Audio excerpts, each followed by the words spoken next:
So when we left off, this is the last thing that you wrote, and we were talking about the United Nations dividing up Israel into these specific places for the Jews and for the Palestinians to go.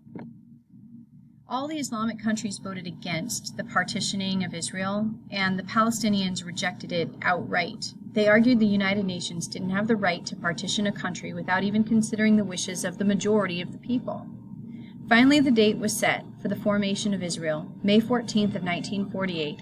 On that date, David Ben-Gurion, a longtime leader of the Jews residing in Palestine, announced the creation of the independent Israel, despite the objections. The new nation of Israel got a hostile greeting from its neighbors the day after it proclaimed itself a state. 6 Islamic states, including Egypt, Iraq, Jordan, Lebanon, Saudi Arabia, and Syria, invaded Israel. The first of many Arab-Israeli wars, this one ended within months in a victory for Israel. Full-scale war broke out again in 1956, 1967, and 1973. Largely as a result of this fighting, the state that the United Nations had set aside for the Palestinians never came into being. So now even the partitioned areas are no longer going to be free for the Palestinians to have. Israel seized half the land in the 1948-1949 fighting. While the fighting raged, at least 600,000 Palestinians fled, migrating from the areas that were under Israeli control. They settled in United Nations-sponsored refugee camps that ringed the borders of their former homeland. Meanwhile, various Arab nations seized other Palestinian lands. Egypt took control of the Gaza Strip. Jordan annexed the West Bank of the Jordan River. The bottom line, the Palestinians have now been scattered. The Suez Crisis of 1956. The Second Arab-Israeli War followed in 1956. That year, Egypt seized control of something called the Suez Canal. So on the bottom left, it just popped up, but the Suez Canal was built before the Panama Canal, late 1800s. This project is really important to the region because it connects the Mediterranean Sea to the rest of the continent of Asia. That year, Egypt seized control of the Suez Canal, which ran along Egypt's eastern border between the Gulf of Suez and the Mediterranean Sea. Egyptian President Gamal Abdel Nasser sent in troops to take the canal, which was controlled by the British at the time, because the British had helped construct it, finance the construction. The military action was prompted in large part by Nasser's anger over the loss of U.S. and British financial support for the building of Egypt's Aswan Dam. To make a long story short, what happened is the Egyptians wanted to build a dam. They didn't have the money to do it. They asked the United States to help loan them the money. The United States turned them down initially, but were still considering it. And then they found out that the Egyptians were off making the same sort of deals with the Soviet Union. And this is a time in the 1950s, we're going to talk about it later, this is a time of Cold War. When the United States finds out that the Egyptians have also been talking to the Soviet Union, they get really mad. Then they pull funding altogether for the project. Outraged, the British made an agreement with France and Israel to retake the canal zone. So the Egyptians had seized it, thinking that, I'll show you how we're going to build our own dam. We're going to seize the canal zone and use the tolls to build a dam ourselves. The problem is that made the British mad. So outraged, the British made an agreement with France and Israel to retake the canal. With air support provided by their European allies, the Israelis marched on the Suez Canal and quickly defeated the Egyptians. However, pressure from the world community, including the United States and the Soviet Union, forced Israel eventually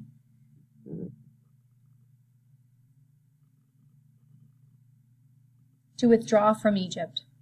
This left Egypt in charge of the canal and thus ended the Suez Canal crisis. What's kind of difficult for Israel at this point is that they were used a bit by the British and French to kind of do their bidding in the Middle East, and it makes them the bad guy. Sometimes Israel gets used as a pawn by other powerful European and other nations around the world to kind of do their bidding in the Middle East.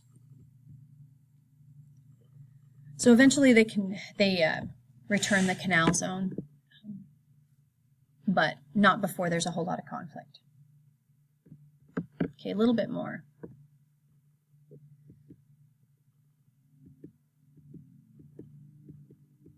You can see that less than 10 years and you know, there's just conflict going on all the time.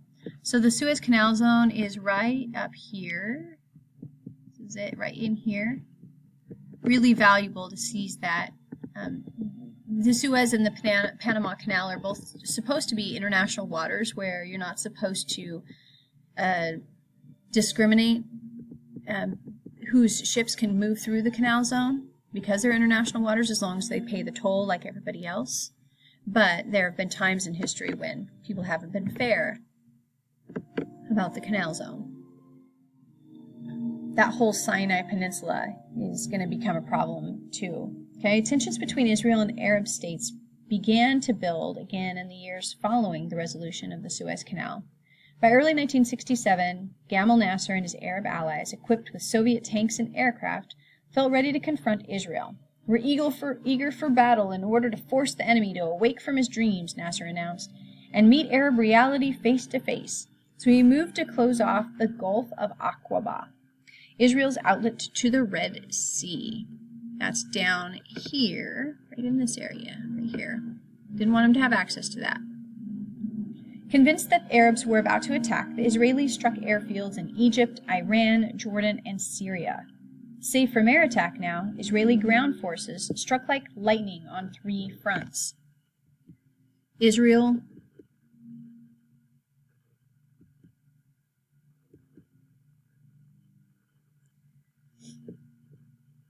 defeated the Arab states in what became known as the Six-Day War, because it was over in 6 days. Israel lost 800 troops in the fighting. Arab nations lost 15,000. As a consequence of the Six-Day War, Israel gained control of the Old City of Jerusalem, all of the Sinai Peninsula, the map that I just showed you prior to the screen, the Golan Heights, which you're familiar with from your Israeli map, and the West Bank. Israelis saw these new holdings along their southern, eastern, and western borders as a buffer zone against future attacks. Palestinians, of course, felt like here they were again without access to what little land they had been granted after the UN partition. As a consequence of the... Oh, sorry, hang on just a second.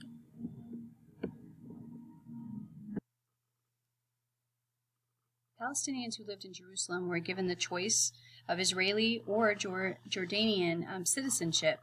Most chose the latter. The Palestinians who lived in other areas were not offered Israeli citizenship and simply came under Jewish control. And even if they had been offered, all of them had been offered Israeli citizenship. I mean, think about this: the Palestinian people want their own independence, just like anybody else, and they'd had a country. They want to be empowered for themselves. So a fourth Arab-Israeli conflict erupted in October of 1973. Nasser's successor, remember Gamal Nasser had been the leader of Egypt. Well, now there's a new Egyptian president, and his name is Anwar Sadat. There he is, Anwar Sadat. Anwar Sadat planned a joint Arab attack on the date of Yom Kippur, which was one of the holiest of the Jewish holidays. This time, the Israelis were actually caught by surprise, and Arab forces inflicted fairly heavy casualties and recaptured some of the territory that had been lost in 1967. The Israelis, under their prime minister at the time, her name was Golda Meir, and she'll pop up here in just a second. There she is. Hello, Golda. Launched a counterattack and regained most of the lost territory. Both sides agreed to a truce after several weeks of fighting, and the Yom Kippur War came to an end. A little bit more about Golda Meir. She was born in 1898. She died in 1978. She was actually born in Russia, but grew up in actually the Midwest of the United States. She was a skilled carpenter. Excuse me, she wasn't. Her father was a skilled carpenter, and Meir's father couldn't find work in Russia, so he sold his tools and other belongings and moved the family to the Midwest, actually to Milwaukee, Wisconsin. Meir would spend more than 10 years in the United States before moving to Palestine. The future Israeli prime minister exhibited really strong leadership qualities early on. When she learned that many of her fellow fourth-grade classmates couldn't afford textbooks, she created the American Young Sister Society, an organization that succeeded in raising the money to buy them for themselves. Anyway, okay, by the time this is over, the Palestinians are getting really frustrated, guys, really frustrated. I mean, they're in these refugee camps. They don't have a country for themselves. They decide that they need to organize together, but the problem is now that they're spread out they're probably spread out into 5 or 6 different countries now. So they decide they're going to create something called the Palestinian Liberation Organization. And the Palestinian liberation means freedom, right? They're trying to free the Palestinians by organizing. They're freeing them to empower themselves. So as Israel and its Arab neighbors battled each other, the Palestinians struggled just to be recognized. While the United Nations had granted the Palestinians their own homeland, the Israelis had seized so much of it, including the West Bank and the Gaza Strip during various wars, that they didn't actually have physical access to any land. Israel insisted that such a move was vital for its own national security and wasn't about to give it back. So in 1964, Palestinian officials formed the Palestinian Liberation Organization, the PLO, to push for the formation of a Palestinian state. Originally, the PLO was an umbrella organization made up of a lot of different groups. There were laborers, teachers, lawyers, guerrilla fighters, but soon the guerrilla groups came to dominate the organization and insisted that the only way to achieve their goals was through armed struggle.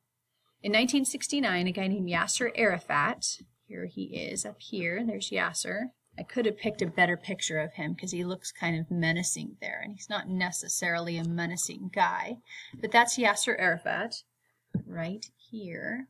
Yasser. Some places you see his name spelled Y-A-S-S-E-R, but that Y-A-S-I-R is closer to proper. Anyway, Yasser Arafat, he became the chairman of the PLO. So he's not a president or a prime minister because the PLO isn't a country, but he is the chairman. Throughout the 1960s and 70s, the group carried out numerous attacks against Israel. Some of Israel's neighbors supported the organizational goals by allowing the PLO to operate from their lands. But this creates a whole lot of problems because they get labeled, depending upon the type of attack and movement, as a terrorist organization. And countries like the United States, for example, refuse to negotiate with terrorist organizations. So as soon as they start operating kind of in this like guerrilla war tactic kind of mode, and as soon as they commit what could be labeled as terrorist activity by launching kind of without any warning an attack on Israel, they get labeled as such, and then it's really, really difficult to bring the PLO or people who represent the Palestinians to the table because they all get lumped together due to the actions of some in the PLO. So there have been all kinds of opportunities and efforts at peace, all kinds of efforts at peace. In the 1970s, President Carter tried to push or help mediate an agreement at the Camp David Accords. Camp David is in Maryland. It's the presidential retreat. All presidents from the second half of our presidential history get to go to anyway. It has even pop machines and movie theaters and bowling alleys and bunks and all kinds of things. In the 1990s, there was something called the Oslo Accords. President Clinton tried to mediate an agreement then, but unfortunately it failed. Yitzhak Rabin was shot, and that ruined those opportunities. And in 2003, under President Bush, there was something called the Roadmap for Peace. And so it goes. And so it's been going for a long, long time, and people have struggled to come to a peaceful conclusion.